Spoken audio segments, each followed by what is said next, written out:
Buongiorno e benvenuti a questa edizione del nostro telegiornale. Vediamo subito i titoli. 31 anni fa la strage di Via D'Amelio in cui persero la vita il giudice Paolo Borsellino e 5 agenti della scorta. Il capo dello Stato Mattarella: combattere le zone grigie delle complicità. Nel pomeriggio corteo e fiaccolata sui luoghi della strage. A Palermo per la commemorazione la Premier Meloni che ricorda che le stragi furono la ragione del suo impegno politico. L'anniversario non deve essere solo memoria, ha detto, stoppando le polemiche sulla sua partecipazione. L'arcivescovo di Catania Renna stigmatizza la religiosità capovolta dei mafiosi. La fede richiede giustizia e legalità. Continua l'odissea dei passeggeri bloccati a terra dell'incendio all'aeroporto di Catania, ancora chiuso il Terminal A, partiti 10 voli in arrivo e in partenza dal Terminal C. La droga viaggia nel sottofondo di un'auto, il meccanismo scoperto nel corso di un blitz a Trapani contro le piazze di spaccio. Bollino rosso oggi in 23 città, tra cui Catania, Messina e Palermo. Caronte non lascia tregua al sud. Il Catania attivo sul mercato dopo le conferme di Beters e Chiarelle. Il centrocampista Landinette è virtualmente rosso-azzurro e a breve potrebbe diventarlo anche l'ex Mazzotta.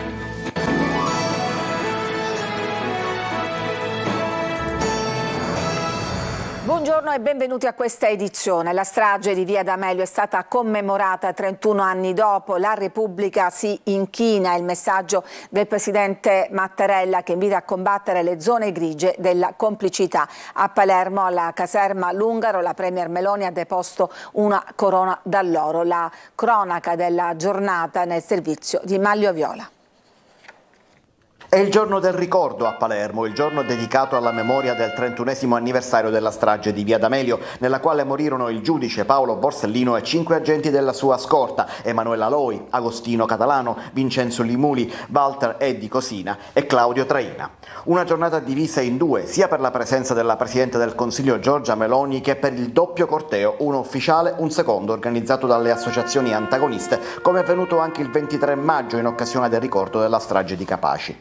Ma a tenere banco durante la mattina è stata la Presidente del Consiglio, giunta a Palermo con un volo di Stato alle 8:45. La Meloni ha deposto una corona di fiori alla lapide che ricorda il sacrificio nell'atrio della caserma Lungaro della Polizia di Stato. In quella occasione ha incontrato i parenti di tutti gli agenti vittime delle due stragi, ma anche il papà dell'agente Agostino assassinato con la moglie. La Presidente del Consiglio ha poi portato il suo omaggio sulla tomba del giudice Paolo Borsellino al cimitero e lì ha incontrato il figlio, il commissario Manfredi Borsellino, che ha donato alla Presidente del Consiglio un libro della memoria. Poi l'omaggio anche alla tomba di Falcone a San Domenico e l'incontro con Maria Falcone e la sorella. Quindi il Comitato per l'Ordine e la Sicurezza Pubblica in prefettura per fare il punto sulla lotta alla mafia. In Via D'Amelio intanto è arrivata la segretaria nazionale del PD, Elis Klein, che resterà per tutta la giornata a Palermo, anche lei per portare il suo omaggio di ricordo. Giorgia Meloni invece non ci sarà stasera alla fiaccolata che conclude le manifestazioni. Io non scappo, ha detto la Presidente del Consiglio, spiegando di avere altri impegni e di avere scelto una presenza istituzionale. Chi fa polemiche, ha concluso, aiuta la mafia. Che appunto accompagnata da queste polemiche sulla sua partecipazione appunto a Palermo la Premier Meloni. Le stragi furono il motivo del mio impegno politico, è ricordato. Ascoltiamola.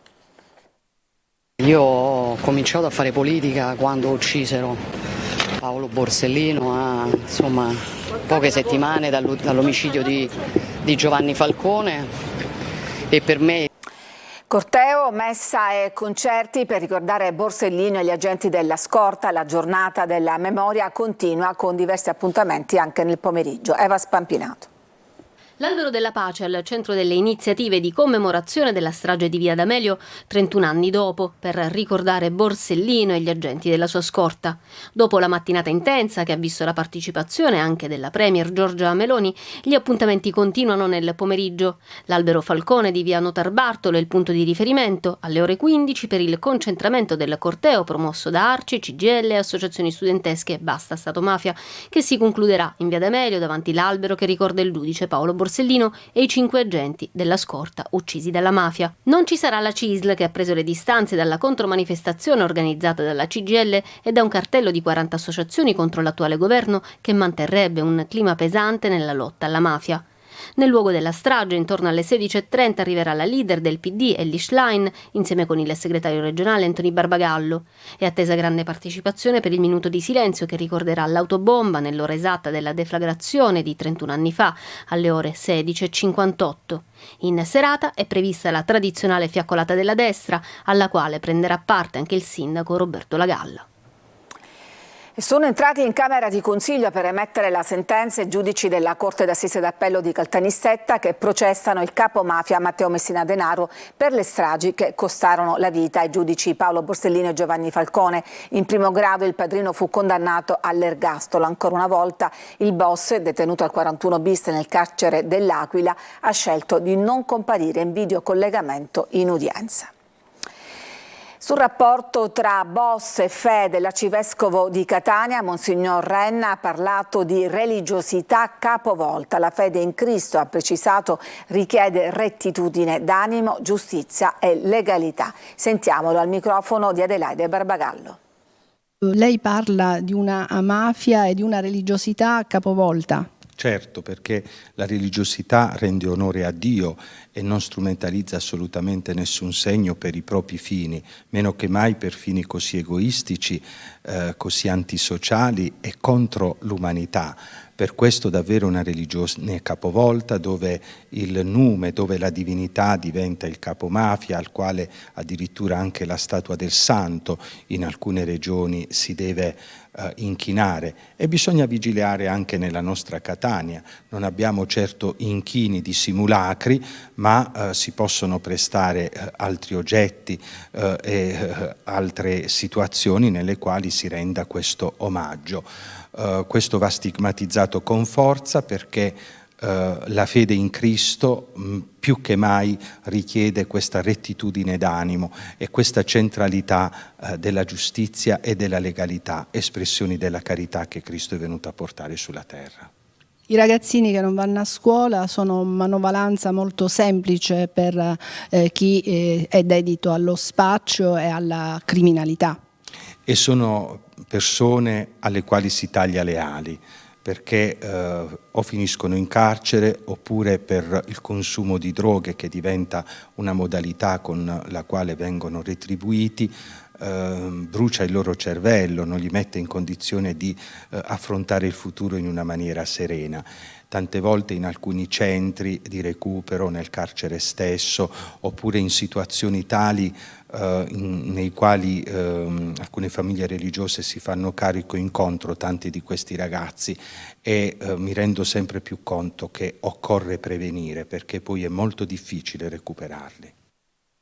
Chiudiamo adesso questa pagina dedicata al ricordo della strage di Via D'Amelio. Vediamo adesso come sta andando l'odissea dei passeggeri bloccati a terra per l'incendio all'aeroporto di Catania e soprattutto quando si potrà tornare alla normalità. Andiamo dunque in diretta dallo scalo, per noi c'è Orazio Longo. Ciao Lorena, tecnicamente secondo gli auspici iniziali il terminal A avrebbe dovuto riaprire oggi alle 14, cosa che non è avvenuta perché naturalmente sono ancora in corso diversi sopralluoghi sia da parte dei vigili del fuoco, dell'ARPAF, dei tecnici, per capire come e perché questo incendio si è verificato. L'aerostazione, quindi il terminal A, rimane chiusa qui a Fontanarossa, e non si sa ancora fino a quando. Noi invece siamo all'interno del terminal C, che oggi è finalmente operativo dopo 2 giorni di annunci. Finalmente oggi è operativo, il primo volo è atterrato questa mattina da Bologna alle 7:20, è ripartito alle 9, adesso si sta completando dietro di me l'imbarco del volo che va a Barcellona. Un'odissea per i viaggiatori che spesso e volentieri ancora oggi sono una decina i voli programmati quest'oggi, quindi potete capire ben pochi rispetto alla mole di viaggiatori che transitano da Fontanarossa, 46.000 al giorno in questo periodo, quindi molti di loro sono sono costretti a raggiungere Comiso, Palermo o Trapani. Questo a volte avviene con delle navette che la SAC assieme alla regione hanno messo a disposizione, altre volte lamentano i passeggeri di non trovare, soprattutto quando arrivano a Palermo o a Trapani, di non trovare la navetta per Catania. Altra lamentela i passeggeri la fanno con le compagnie che avvisano sempre troppo tardi. L'ultima 3 minuti fa un gruppo di persone ha saputo alle ore 14 e qualcosa di avere il volo spostato a Palermo alle ore 16, capite bene che è impossibile arrivarci. Voli e aeroporti con anche loro in grande difficoltà, gli aeroporti diciamo tra virgolette supplenti, una giornata di grandi disagi anche a Comiso, lunghe attese davanti ai monitor spenti e tanta incertezza tra i passeggeri. Il Codacons chiede chiarimenti, ci dice tutto Laura Curella in questo servizio. Proseguono i disagi per i passeggeri dirottati da Catania all'aeroporto di Comiso. Attese interminabili e mancanza di informazioni le principali criticità di chi oggi deve partire. Noi c'eravamo l'aereo per Catania, l'aereo per Milano Malpensa doveva partire oggi, il check-in l'abbiamo fatto per Catania, tuttora il check-in c'è scritto Catania. Ieri sera è arrivata una lettera da EasyJet che ci diceva di recarci a Comiso. Altre indicazioni non ci sono, anche perché non si può rischiare di andare prima a Catania, poi non trovare una navetta o qualcosa e poi arrivare qui. Quindi si viene qui e si aspetta. Un'attesa snervante, carica di ansia, perché siamo qua da stamattina alle 6 e ancora non riusciamo a fare il check-in. Disorganizzazione totale. E il problema è il rientro, perché non sapremo, siamo venuti qui con la macchina, abbiamo dovuto lasciare qui e poi non sappiamo se al rientro rientreremo via Catania o via Comiso. Oltre 50 i voli in transito ieri dallo scalo Ibleo, numeri destinati a salire nella giornata di oggi. Stiamo rientrando a Venezia e il nostro volo doveva partire oggi da Catania alle ore 11 e invece è stato dirottato qui a Comiso, però è in ritardo di 2 ore e mezza, quindi sono 4 ore che siamo qui, i check-in non sono ancora aperti, la folla è quella che voi vedete, posti a sedere niente, disagio. Vedo che è il caos a questo aeroporto di Comiso e ora aspetto il bus per Agrigento e mi fa perdere 2 ore almeno, ma è così. Gravi disagi raccolti anche dal Codacons, che ha chiesto una verifica urgente da parte di ENAC.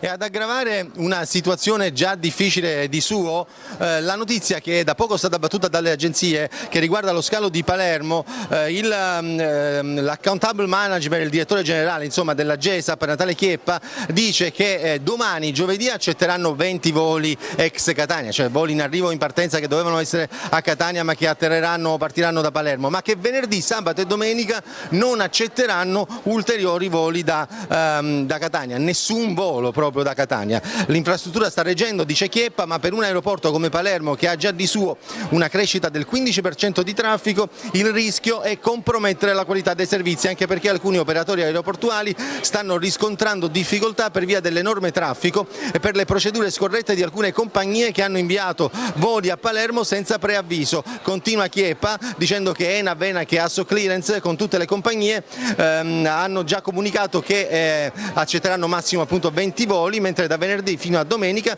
non ci sarà spazio per nessuno oltre a questi voli. Questo è insomma quello che ha detto Chieppa, ha comunicato appunto a ENAV, ENAC e Asso Clearance. È tutto da Catania, a te la linea. Grazie Orazio Longo, torniamo in studio, c'è adesso la pubblicità e poi torniamo con altre notizie, tra poco.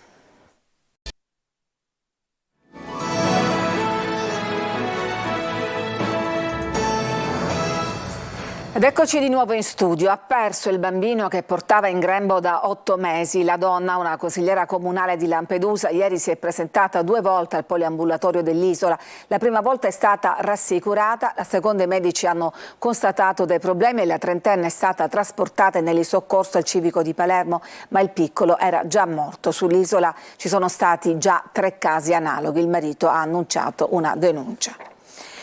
Vasta operazione antidroga della polizia tra le province di Trapani, Palermo, Napoli e Siena. Le indagini, coordinate dalla Direzione Distrettuale Antimafia di Palermo, hanno azzerato un'organizzazione criminale che da anni gestiva un'importante piazza di spaccio in alcuni edifici popolari del rione Palme di Trapani. La droga, lo vedete in queste immagini, viaggiava anche nascosta nel doppio fondo di un'auto che funzionava con un sistema elettrico azionabile con un magnete. 17 provvedimenti cautelari. Il gruppo utilizzava vedette, sistemi di videosorveglianza e grate in ferro per evitare l'irruzione delle forze di polizia. Bollino rosso anche oggi in 23 città, tra cui Catania, Messina e Palermo, con Caronte che non lascia tregua al sud. Sentiamo Simona Mazzone. La Sicilia sempre più infuocata, Caronte non lascia tregua al meridione con i 46 gradi attesi in queste ore e se da giovedì l'ondata di caldo si attenuerà al nord, al sud e sulle isole si verificherà un nuovo e graduale aumento, soprattutto nel weekend. Bollino rosso oggi in 23 città, in Sicilia a Catania, Messina e Palermo.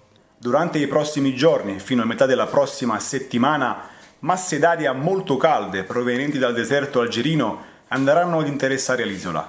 È atteso pertanto un nuovo aumento delle temperature, specie agli inizi della prossima settimana tra lunedì e martedì, quando il termometro potrà portarsi fino a 45-46 gradi nelle zone interne tra Ragusano, Nisseno, Ennese, Agrigentino e Siracusano. La notizia che in questi giorni sta appassionando i curiosi del web riguarda il noto record detenuto dalla Sicilia che l'8 agosto di 2 anni fa ha fatto registrare nel Siracusano un picco delle temperature di 48,8 gradi e che si prevedeva potesse essere battuto in questi giorni. Le attuali proiezioni modellistiche evidenziano la possibilità che tale record potrebbe essere battuto proprio tra martedì e mercoledì della prossima settimana. E ieri in Sicilia 10 stazioni della rete SIAS a Mazara del Vallo, Piazza Armerina e alcuni centri dell'Agrigentino hanno battuto il record di temperatura massima della loro serie, iniziata nel 2002. Intanto, per fronteggiare eventuali rischi dovuti all'ondata di calore, il Comune di Catania ha attivato il COC di protezione civile per le giornate di oggi e domani con il numero 095 48 40 00 da contattare H24 in caso di emergenza. E continueremo ad occuparci del grande caldo e dei pericoli per la salute nella puntata odierna di Sicilia 24 Focus. Con Roberta Lunghi in studio ci sarà la dottoressa Carmela Puleo, responsabile del reparto di osservazione breve intensiva all'ospedale Garibaldi Centro di Catania. In collegamento Ignazio Baudo, segretario regionale UIL Sicilia, per affrontare il tema del pericolo stress termico nei luoghi di lavoro, e Salvo Pappalardo, vice direttore della Caritas diocesana di Catania. Potete inviarci le vostre segnalazioni su WhatsApp al numero 342 745 5005. Il programma sarà anche in diretta sul sito di Telecolor e sulla siciliaweb.it. Sono stati arrestati dalla polizia di Reggio Calabria 2 presunti scafisti dell'imbarcazione di migranti che il 12 luglio scorso si è ribaltata al largo di Lampedusa, causando la morte di un bambino di 4 anni e la scomparsa di altre 7 persone, tra cui 4 minori. I migranti avevano chiesto soccorso ad un peschereccio, ma nel tentativo di trasbordare la loro imbarcazione si era appunto ribaltata. Gli arrestati sono 2 giovani della Sierra Leone di 20 e 19 anni. Ed è previsto stasera il rientro al porto di Siracusa dell'Orizzonte, il peschereccio attaccato ieri da una motovedetta libica da cui i militari hanno sparato alcuni colpi di mitra. Una nave della Marina Militare Italiana ha prestato soccorso ai 5 componenti dell'equipaggio, le cui condizioni di salute sono buone. Il timone è stato riparato e il peschereccio è in navigazione autonoma. È morto dopo una breve malattia il giornalista Andrea Purgatori, aveva 70 anni, autore di inchieste e reportage di successo, era apprezzato anche dal pubblico siciliano. Per anni si era dedicato con tenacia a squarciare il muro di gomma che impedisce la scoperta dei colpevoli della strage di Ustica del 1980. Ci fermiamo, c'è ancora una pausa per la pubblicità, torniamo dopo con la pagina sportiva.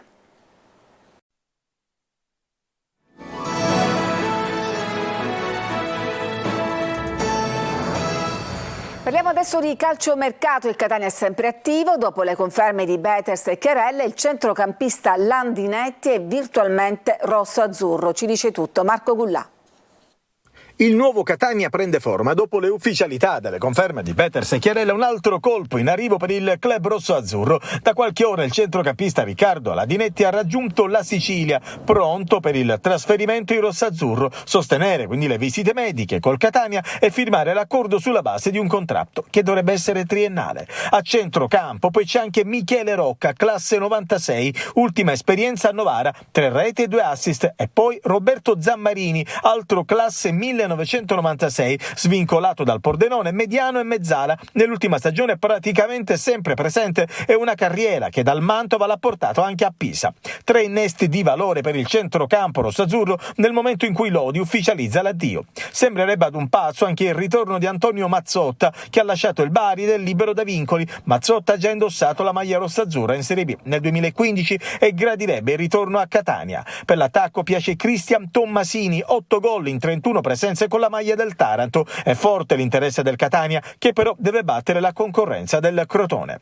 Il Palermo intanto prosegue il ritiro in Trentino. Oggi pomeriggio secondo test stagionale. La squadra di Corini affronterà sul campo di Ronzone la Virtus Verona, formazione di Serie C eliminata negli ultimi playoff dal Pescara. Un avversario nettamente diverso da quello affrontato nella prima amichevole. Sarà già una partita importante per capire come procede il lavoro in ritiro. Tra i rosanero sono diverse le assenze per problemi fisici che in questa fase della stagione condizionano le scelte di formazione. Non sono disponibili infatti entrambi gli esterni bassi, Aurelio e Buttaro, così come Desplanche, Stulec e Di Mariano. Corini quindi potrebbe optare per una difesa a 3. In porta il titolare sarà Pigliacelli, che ribadisce qual è l'obiettivo della società. Il Palermo già come piazza, come città, merita la Serie A. Ovvio è che sta a noi dare il massimo, abbiamo tutte le condizioni per dare e fare il massimo e per lottare assolutamente per andare in Serie A.